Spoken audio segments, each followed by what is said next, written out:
할렐루야. 지금 우리는 부활절 이후의 삶을 살아가고 있습니다. 부활절 이전과 부활의 주님을 체험한 이후의 삶이 달라야 할 터인데, 베드로도 바뀌고 의심하는 도마도 바뀌었는데 나는 어떻게 부활 이후의 삶을 살아가야만 되는가? 사람들은 주로 겉모습을 바꾸고 제도를 바꾸고 규칙을 바꾸면 된다고 생각을 합니다. 우리나라에도 유교적인 체면 문화가 발달해서 체면과 겉모습 바꾸는 것을 소중하게 생각합니다. 성형수술의 종류가 자그만치 130개나 된다고 합니다. 성형수술 대부분 요 조그만 얼굴 위에서 진행될 것인데, 저는 쌍꺼풀 수술 하나만 있는 줄 알았더니 자그만치 130개의 성형수술이 있다는 것입니다. 우리나라가 성형수술 미국이 1위, 우리나라가 세계 7위. 자그마한 나라에서 겉모습을 바꾸는데 많은 비용이 들어가고 있다는 것을 보게 됩니다. 그런데 중요한 것은 내가 변해야, 내 속사람이 변해야, 내 내면이 변해야 사람이 변하는 것입니다. 겉사람은 세월이 가면 저절로 조금씩 바뀌기도 하지만은 속사람 바뀌는 것은 왜 이리 힘이 드는지, 속사람 바뀌는 것은 왜 이리 느리는지, 내면의 세계 속사람은 좀처럼 바뀌지 않습니다. 오늘 말씀은 베드로의 설교가 기록된 것입니다. 사도행전에 베드로의 설교가 종종 등장하는데, 첫 번째 설교는 오순절 설교, 두 번째 설교는 솔로몬 행각에서 하신 설교, 오늘 말씀은 솔로몬 행각에서 하신 두 번째 설교가 됩니다. 오늘 본문을 잘 분석해 보면 베드로의 설교는 깊이 있는 설교, 체험적인 설교, 용기 있는 설교, 능력 있는 설교, 성도들의 변화를 촉구하는 설교, 담대한 설교라는 것을 보게 됩니다. 베드로의 과거에 비해서 놀랍게 변화된 모습이었어요. 과거에는 그렇지 않았어요. 그런데 오늘 선포된 내용을 보면 베드로가 어떻게 이렇게 담대하게 바뀌었을까? 어떻게 이렇게 확신의 사람으로 무장이 되었을까? 베드로의 변화를 보면 놀랍게 됩니다. 베드로 하면 가장 기억에 남는 것이 베드로의 신앙 고백 아닙니까? 마태복음 16장 16절에서 주는 그리스도시요 살아계신 하나님의 아들입니다, 주님 앞에 고백합니다. 가이사라 빌립보 지배왕으로 갈 때 예수님이 제자들에게 이렇게 물어보셨죠. 사람들이 나를 누구라 하느냐? 그래서 제자들은 나름대로 다른 사람에게 들은 것을 예수님께 전달해 드립니다. 사람들이 그러는데 세례 요한, 엘리야, 예레미야, 다른 선지자 중에 한 사람, 이렇게 수군수군 됩니다. 그러자 예수님이 제자들을 둘러보시면서 그러면 너희는 나를 누구라 하느냐? 너는 나를 누구라 하느냐? 아무도 대답하지 못했어요. 제자들의 침묵이 흘러갔을 텐데 그 침묵을 깨고 베드로가 용기 있게 고백합니다. 주는 그리스도시요 살아계신 하나님의 아들이십니다. 얼마나 귀한 고백입니까? 예수님에 대한 믿음이 있었고 자신의 고백이 있었고, 이 고백을 드러내는 용기가 베드로에게 있었던 거예요. 그뿐이 아니었죠. 예수님이 풍랑이는 바다로 걸어오실 때 베드로가 주여 만일 주님이시거든 나를 명하사 물 위로 오라소서. 얼마나 담대한 고백입니까? 예수님이 십자가의 길을 걸어가실 것을 예고하시자 베드로가 주님을 붙잡고 주님 그렇게 하지 마십시오. 이 일이 결코 주님에게 미치지 못합니다. 주님에 대한 뜨거운 사랑을 고백한 사람이 베드로. 예수님이 베드로에게 베드로야 내가 나를 부인할 것이다 예고하시자 베드로가 뭐라 그랬습니까? 내가 주와 함께 죽을지언정 주를 부인하지 않겠습니다. 이 베드로의 고백을 보면 용기가 있었죠. 자기의 생명을 바치고도 남을 뜨거운 주의 사랑이 넘치는 고백을 보게 됩니다. 그런데 이 고백이 십자가 앞에서 산산이 깨집니다. 십자가 고난 앞에서 무기력한 신앙 고백이었어요. 베드로의 고백의 말은 칭찬해 줄만 하지만 그의 삶은 고백에 이르지 못했어요. 마침내 예수님을 부인하고 도망하고 자기의 고백을 실천하지 못하고 무기력한 베드로의 모습이 십자가 앞에 드러나고 맙니다. 사랑하는 성도 여러분, 여러분은 예수님을 사랑한다고 고백할 수 있습니까? 예수님을 진짜 사랑한다고 고백할 수 있습니까? 주님을 사랑하는 그 마음이 변함이 없으리라고 여러분 다짐할 수 있습니까? 어떤 상황 속에서도 예수님 사랑하는 진짜 예수 믿는 사람인가? 만약에 어려움이 닥쳐도 시련이 닥쳐도 믿음을 지킬 수 있는 사람 얼마나 될까? 예수님 때문에 고난을 받고 손해를 보고 길이 막히고 고난과 시련이 닥쳐온다면 예수님을 향한 이 믿음 지킬 수 있을까? 저를 포함해서 주님에 대한 믿음을 지킬 수 있는 사람 얼마나 될까? 손해가 돼도 고난이 닥쳐도 주님에 대한 신실한 믿음을 지킬 수 있는 사람 얼마나 될까? 예수 믿는 사람 너무 약해요. 예수 믿는 사람 너무 약해요. 이기적이기도 하고 사랑이 많은 듯 하면서 얼마나 개인적인지 몰라요. 계산이 빠르고 손해볼 일 안 하고 교회 속에서 많은 사람과의 관계 속에 살다 보니 얼마나 판단이 빠른지, 본질, 신앙의 본질을 보지 못하고 작은 것에 상처받고 신앙이 뜨거운 듯 하다가 금방 식어지고 열심히 내다가도 금방 신앙이 식어지고 불안해요. 신앙이 불안해요. 내 신앙은 안정적인가? 내 신앙은 확실한가? 교회에서 제일 많은 병이 섭섭병이라 하지 않습니까? 교인에게 섭섭하고 목사님께 섭섭하고 예수님만 바라보고 살아갈 수 없을까? 본질에 충실한 믿음의 길을 걸어갈 수 없을까? 사람들의 눈에 너무 민감합니다. 베드로의 신앙도 여기에서 벗어나지 못한 거예요. 그런데 베드로의 신앙이 확 바뀌기 시작합니다. 놀랍게 변화됩니다. 사실 사람이 갑자기 변하면 불안하기는 해요. 그런데 베드로의 신앙은 놀랍게 변해요. 베드로의 신앙이 변하는 계기가 있었어요. 먼저는 십자가와 부활을 체험합니다. 십자가라는 무섭고 비참한 사건 속에서 십자가 앞에서 자신의 실패를 철저히 경험하면서 그 십자가 속에 인간을 구원하시고자 하시는 하나님의 뜨거운 십자가의 사랑을 만나게 됩니다. 인간이 죽음 앞에 얼마나 두렵습니까? 죽음의 두려움 속에 살아가는 우리들, 죄와 사망의 권세를 깨뜨리고 승리하신 부활의 주님을 만납니다. 십자가와 부활이 베드로의 신앙을 바꾸어 놓게 됩니다. 이후에 또 있었어요.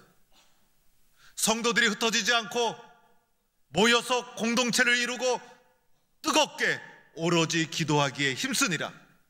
십자가와 부활의 사건을 내면화시키고 그리스도 예수를 더 단단히 붙잡기 위해서 주님 앞에 무릎 꿇어 기도하는 공동체가 있었어요.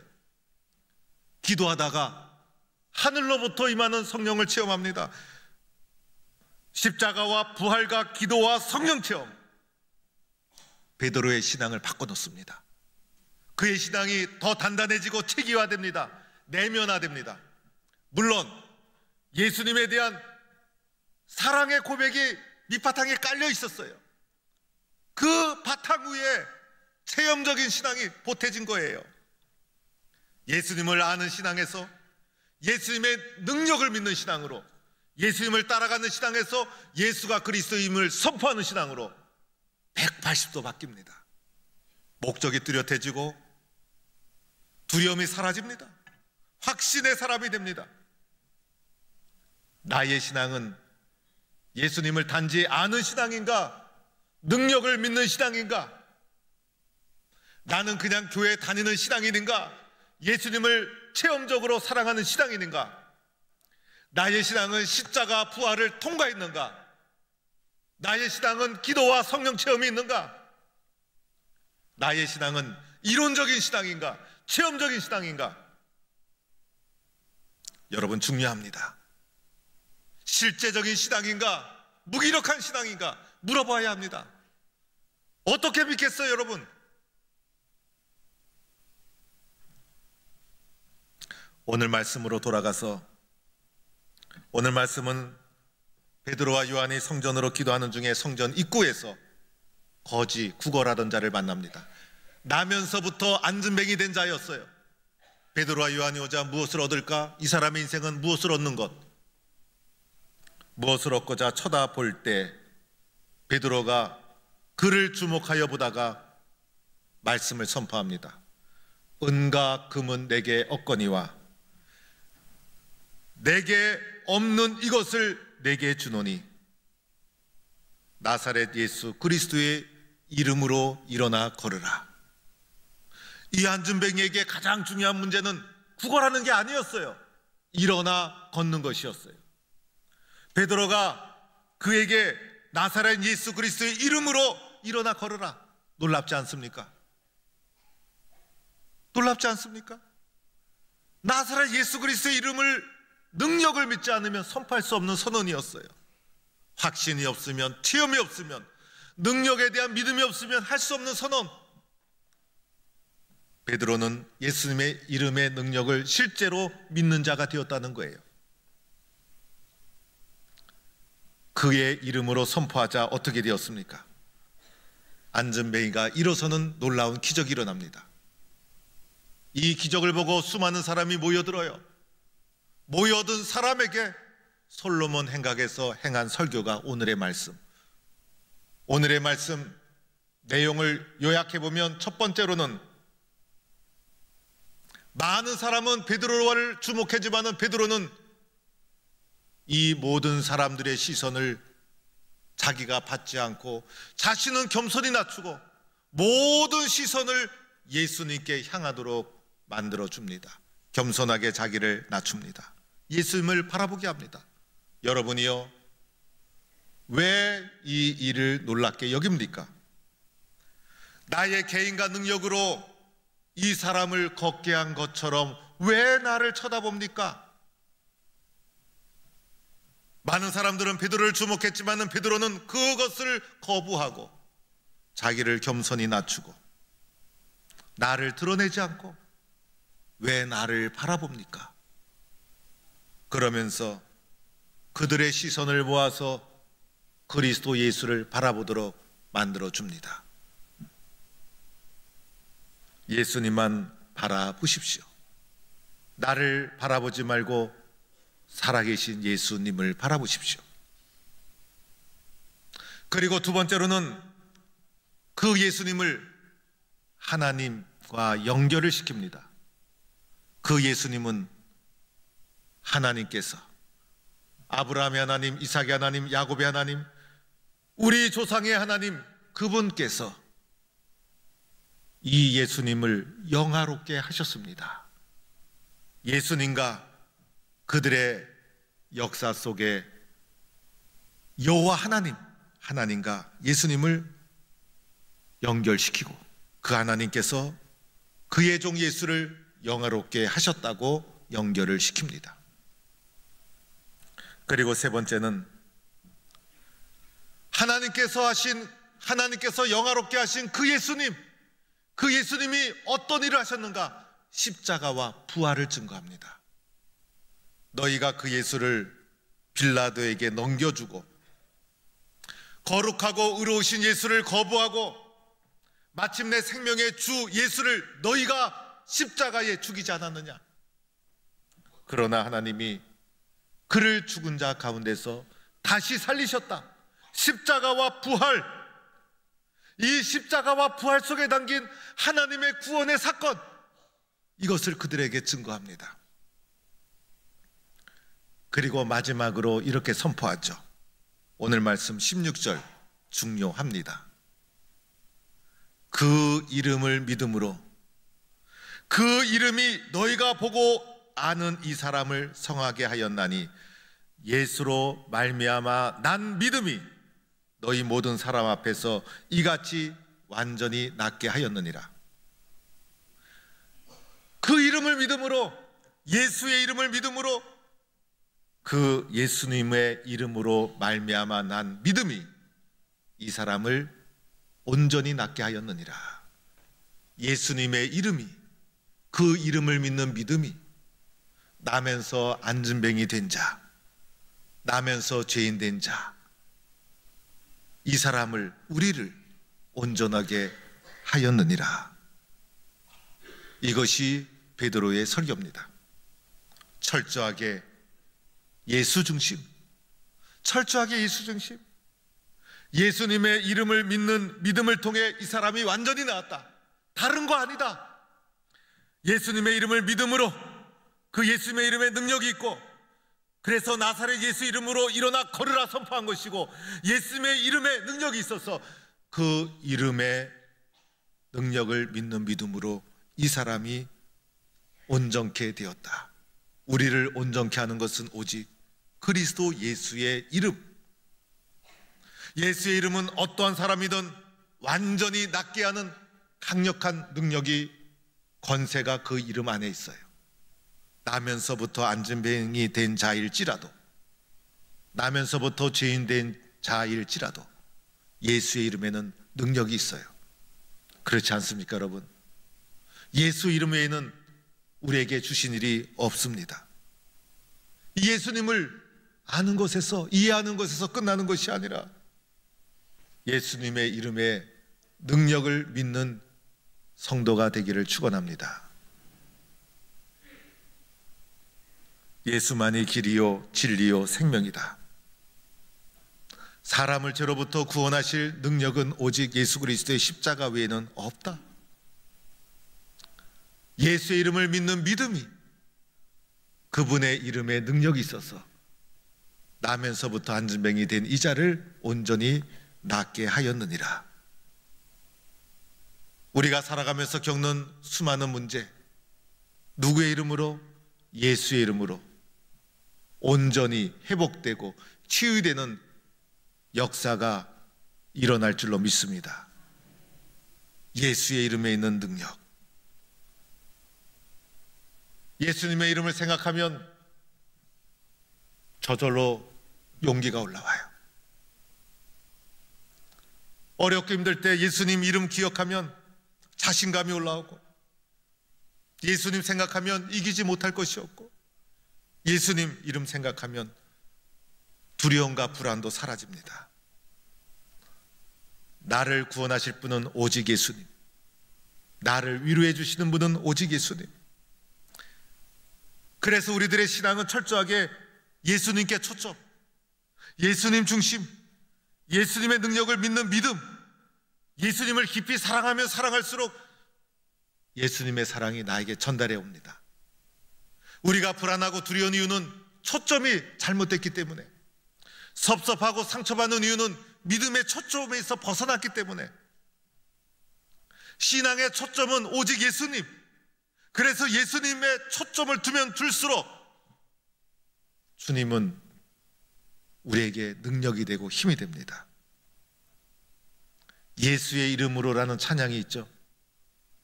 예수의 이름으로 나는 일어서리라. 주가 주신 능력으로 나는 일어서리라. 원수가 날 향해 와도 쓰러지지 않으리.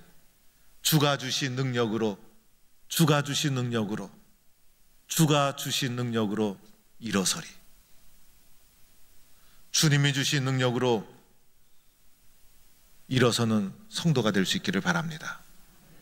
기적은요, 안진뱅이가 일어난 것이 기적이 아니에요. 더 큰 기적이 있어요. 기적 중에 최고의 기적은 나 같은 사람이 예수 믿게 되었다는 거예요. 내 속이 바뀌어서. 나 같은 사람이 어떻게 예수 믿게 되었을까?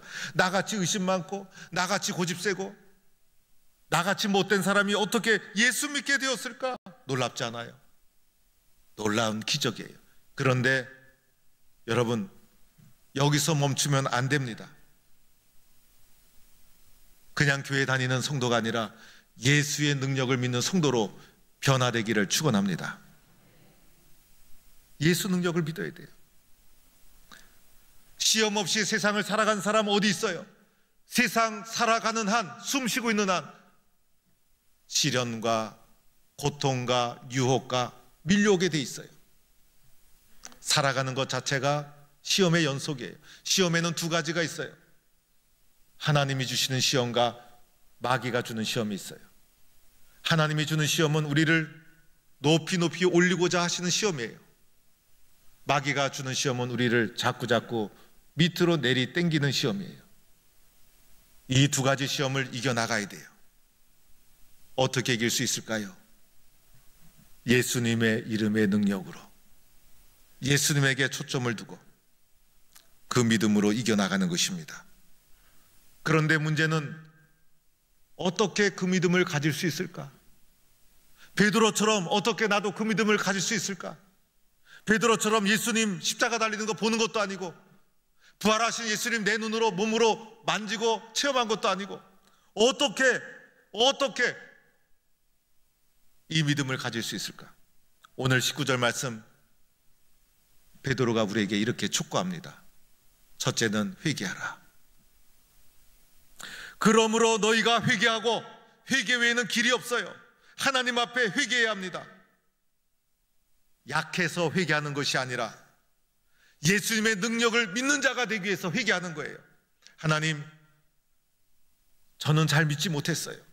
하나님께서 수많은 기회를 주었지만은 저는 제대로 믿지 못했어요. 저는 믿음이 약한 자예요.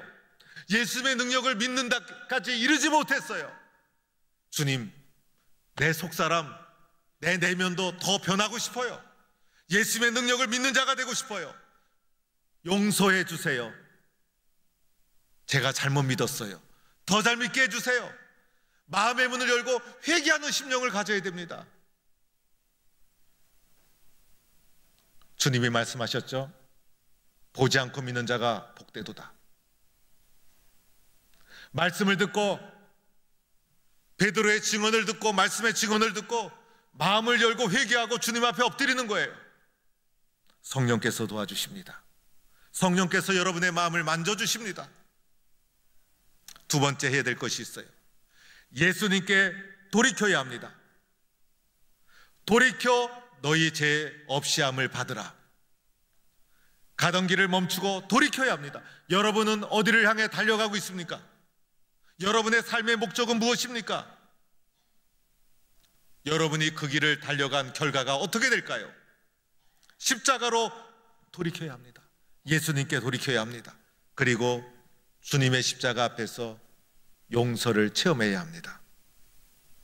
예수님의 십자가와 부활, 회개하고 돌이키는 결단, 그리고 주님 앞에, 십자가 앞에 나를 내어드리는 고백과 결단, 이 가정 속에 성령께서 여러분을 도와주실 것입니다.